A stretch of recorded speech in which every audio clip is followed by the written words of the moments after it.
오늘의 10분 말씀. 민수기 27장 12절로 23절입니다. 하나님은 약속의 땅에 들어갈 다음 세대를 준비하기 위해 2차 인구조사를 마치시고 그것으로 인해 발생된 슬로보앗의 딸들의 상속 문제를 해결하신 이후에 모세의 지도자 자리를 여호수아로 바꾸시며 가나안 땅에 들어갈 준비를 하고 계십니다. 오늘 본문은 모세의 퇴임식과 여호수아의 취임식에 집중하고 있습니다. 오늘 본문은 우리 모두에게 주신 사명을 돌아보게 합니다. 모세는 가나안 땅에 본인이 들어갈 수 없음을 알았습니다. 그래서 본인이 가나안 땅에 가까워지면 가까워질수록 그의 죽음이 가까워진다라는 사실 또한 알았습니다. 하지만 모세는 죽음을 두려워하지 않았습니다. 다만 하나님이 허락하신 그의 사명을 완수하기 위해 최선을 다할 뿐입니다. 오늘 본문을 통해 더 오래 살기 위해 노력하는 자가 아니라 하나님이 나에게 주신 사명을 깨닫고 그 임무를 완수하기 위해 노력하시는 저와 여러분 되시길 바랍니다. 오늘 본문은 크게 두 부분으로 나눌 수 있습니다. 첫 번째, 모세의 죽음을 예고합니다. 두 번째, 모세의 후계자는 여호수아가 됨을 말씀해 주십니다. 첫 번째 부분은 12절서부터 14절까지 모세의 죽음을 예고합니다. 12절서부터 14절입니다. 여호와께서 모세에게 이르시되 너는 이 아바림 산에 올라가서 내가 이스라엘 자손에게 준 땅을 바라보라. 본 후에는 내 형 아론이 돌아간 것 같이 너도 조상에게로 돌아가리니 이는 신광야에서 회중이 분쟁할 때에 너희가 내 명령을 거역하고 그 물가에서 내 거룩함을 그들의 목전에 나타내지 아니하였음이니라. 이 물은 신광야 가데스의 무리바 물이니라 라고 말씀하십니다. 첫 번째 본문은 하나님이 모세의 죽음이 가까이 왔음을 세 가지로 알려주십니다. 첫 번째는 12절에 하나님은 모세에게 아비람 산에 올라가라 명령하십니다. 그리고 그곳에서 이스라엘 자손에게 준 땅을 바라보게 하십니다. 이것은 모세의 죽음을 암시하는 것입니다. 하지만 모세는 전혀 죽음을 두려워하지 않습니다. 두 번째, 13절에 하나님은 직접적으로 내 형 아론이 조상에게 돌아간 것 같이 죽은 것 같이 너 또한 조상에게 돌아가게 될 것을 알려주십니다. 모세의 죽음이 임박했음을 알립니다. 이것은 모세의 사명이 다 되었음을 알려주십니다. 그리고 마지막 세 번째는 14절에 모세의 불순종 사건을 말씀하십니다. 하나님은 무리바 물 사건을 다시 한번 그에게 상기시켜 주시며 그의 역할은 가나안 땅 들어가기 전까지가 됨을 말씀해 주십니다. 하나님이 모세에게 그의 죽음을 강조하시는 것은 그의 사명이 다 되었음을 알려주시는 것입니다. 오늘 본문의 첫 번째 부분은 세 가지로 하나님이 모세의 죽음을 예고하십니다. 두 번째 부분은 15절서부터 23절까지 모세의 후계자는 여호수아가 됨을 알려주십니다. 우선 15절서부터 17절은 모세가 하나님께 후계자를 요구합니다.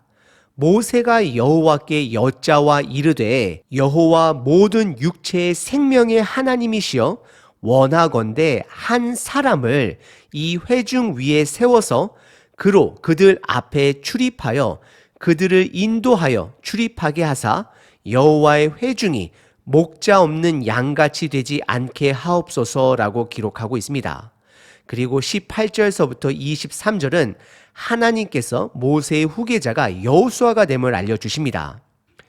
여호와께서 모세에게 이르시되 눈의 아들 여호수아는 그 안에 영이 머무는 자니 너는 데려다가 그에게 안수하고 그를 제사장 엘르아살과 온 회중 앞에 세우고 그들의 목전에서 그에게 위탁하여 내 존귀를 그에게 돌려 이스라엘 자손의 온 회중을 그에게 복종하게 하라.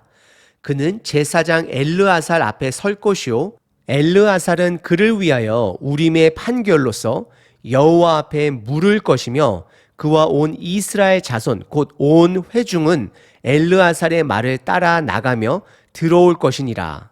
모세가 여호와께서 자기에게 명령하신 대로 하여 여호수아를 데려다가 제사장 엘르아살과 온 회중 앞에 세우고 그에게 안수하여 위탁하되 여호와께서 모세에게 명령하신 대로 하였더라라고 기록합니다. 15절서부터 17절에 모세는 그의 죽음 이후에 다음 후계자를 세워달라 요청을 합니다. 모세는 하나님을 대면하는 자로서 하나님의 마음을 품은 자가 되는 것입니다.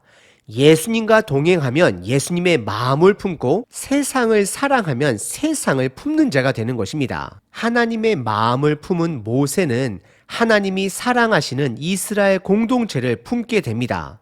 그래서 그는 본인의 죽음보다 그의 사명 이후에 그의 사명을 이어갈 자를 하나님께 요청합니다. 저와 여러분들은 어떠하신가요?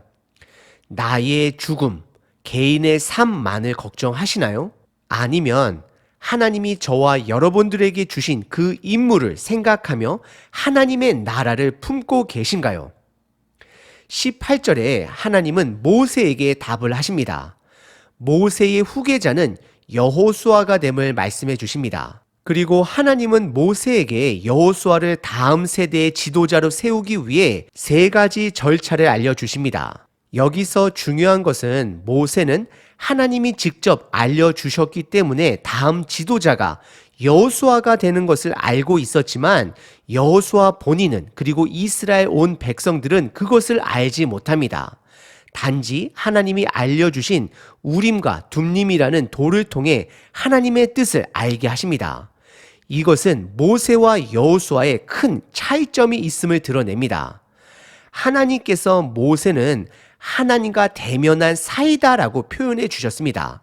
얼굴과 얼굴을 맞대하는 자다라고 말씀하십니다. 이것은 특별한 은혜인 것입니다. 하지만 여호수아에게는 그 대면의 은혜가 허락되지 않았습니다. 하나님이 주신 말씀과 즉 율법과 성막 제사를 통해 하나님을 만나게 됩니다. 그럼 여호수아를 다음 세대 지도자로 세우기 위한 3가지 절차를 살펴보겠습니다. 첫 번째 절차는 18절에 모세가 그에게 안수하는 것입니다. 그에게 손을 대어 기도하는 것입니다. 그리고 하나님은 그에게 영이 함께하기 때문이다 라고 말씀해 주십니다. 하나님의 영이 함께 하신다라는 것은 2가지로 해석할 수 있습니다. 첫 번째는 하나님이 여호수아를 선택하신 것입니다. 2번째는 여호수아가 하나님의 뜻을 찾는 하나님의 뜻과 동행하는 자가 됨을 말씀하는 것입니다.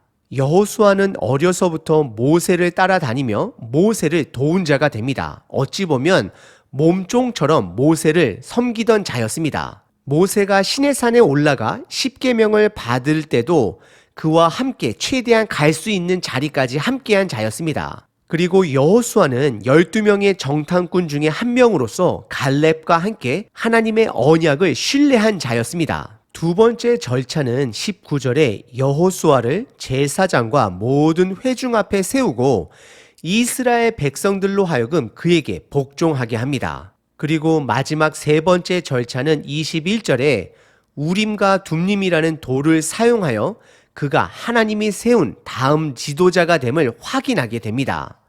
그리고 모세는 이 모든 것에 순종했음을 성경은 기록합니다. 오늘 본문의 2번째 부분은 모세의 후계자가 여호수아가 됨을 알려주십니다. 오늘 본문은 모세의 퇴임식과 여호수아의 취임식을 함께 살펴봤습니다. 모세는 죽음을 두려워하지 않았습니다. 그래서 그는 본인 대신 이스라엘을 이끌 수 있는 다음 지도자를 세워달라 하나님께 요청했습니다. 왜냐하면 모세의 임무는 가나안 땅 들어가기 바로 직전까지이기 때문입니다. 모세는 느보 산에서 마지막으로 가나안 땅을 바라보게 되고 죽게 됩니다. 오늘 본문 12절에 보시면 등장한 산 이름이 아바림 산이라고 말합니다. 아바림 산은 특정한 산을 말하는 것이 아니라 모압의 북서쪽에 있는 산맥을 말하는 것입니다. 그 산맥 중에 가장 높은 최고봉이 바로 느보산이 되는 것입니다. 모세는 하나님을 만나고 사명을 받은 자가 됩니다. 그리고 그는 그 사명을 끝까지 완수합니다.